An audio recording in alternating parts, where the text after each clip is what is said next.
மாதா தொலைக்காட்சி அன்பர்களே, இறந்த நம்பிக்கையாளர்களின் ஆன்மாக்கள் இறைவனிலே நித்திய இளைப்பாற்றி அடைய நமது மாதா தொலைக்காட்சியோடு இணைந்து ஒரே குடும்பமாக மன்றாடுவோம்.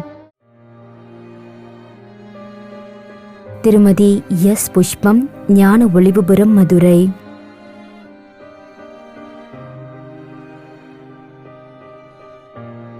மோனிகா ஷாலினி, 22ஆம் ஆண்டு நினைவஞ்சலி.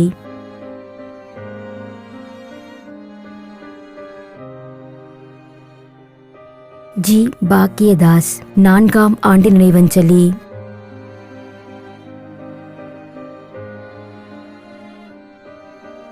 ஜே. மைக்கேல் ராஜ், சேலம், 7ஆம் ஆண்டு நினைவஞ்சலி.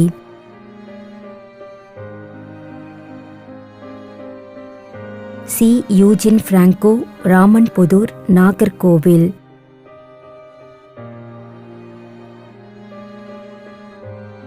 ஸ்டான்லி இமானுவேல், பெங்களூர், 40ஆம் நாள் நினைவஞ்சலி. டி. ரசல், பெத்தேல்புரம், கன்னியாகுமரி, 5ஆம் ஆண்டு நினைவஞ்சலி.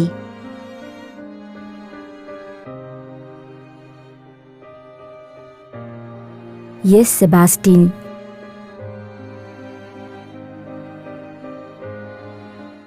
மேலும் யாரும் நினையாத நம்பிக்கையாளர்களின் ஆன்மாக்களுக்காகவும் மன்றாடுவோம். தந்தை, மகன், தூய ஆவியாரின் பெயராலே ஆமென். ஆண்டவருடைய பெயராலே நமக்கு உதவி உண்டு. விண்ணையும் மண்ணையும் படைத்தவர் அவரே. திருவெளிப்பாட்டு நூலிலிருந்து வாசகம். அதிகாரம் 14, இறைவார்த்தை 13. விண்ணகத்திலிருந்து ஒரு குரலை கேட்டேன். இது முதல் ஆண்டவரோடு இணைந்த நிலையில் இறப்போர் பேறு பெற்றோர் என எழுது என்று அது ஒலித்தது. அதற்கு தூய ஆவியார், ஆம், அவர்கள் தங்கள் உழைப்பிலிருந்து ஓய்வு பெறுவார்கள், ஏனெனில் அவர்களின் செயல்கள் அவர்களை பின்தொடரும் என்று கூறினார். ஆண்டவரின் அருள்வாக்கு. இறைவனுக்கு நன்றி. நம்மிடையே வாழ்ந்து இறந்து போன இறைவனின் அடியார்களுக்காகவும், மேலும் குறிப்பாக மாதா தொலைக்காட்சி வழியாக நீத்தார் நினைவில் இன்று நினைவு கூறும் இறைவனின் அடியார்கள் அனைவருக்காகவும் மன்றாடுவோம். விண்ணுலகில் இருக்கின்ற எங்கள் தந்தையே, உமது பெயர் தூயது என போற்ற பெறுக. உமது ஆட்சி வருக. உமது திருவுளம் விண்ணுலகில் நிறைவேறுவது போல மண்ணுலகிலும் நிறைவேறுக. எங்கள் அன்றாட உணவை இன்று எங்களுக்கு தாரும்.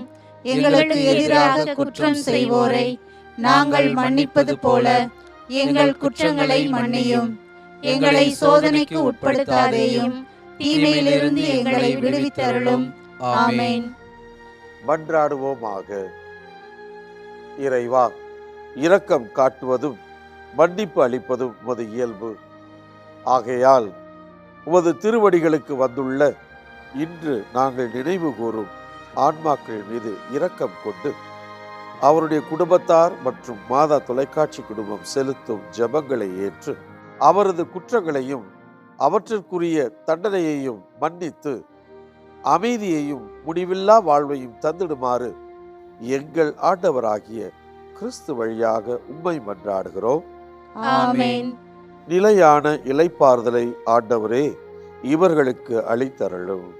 முடிவில்லாத ஒளி இவர்கள் மேல் ஒளிர்வதாக. இறந்த நம்பிக்கையாளர்களின் ஆன்மாக்கள் இறைவனின் இரக்கத்தினால் அமைதியில் இளைப்பாறுவனவாக. ஆமென்.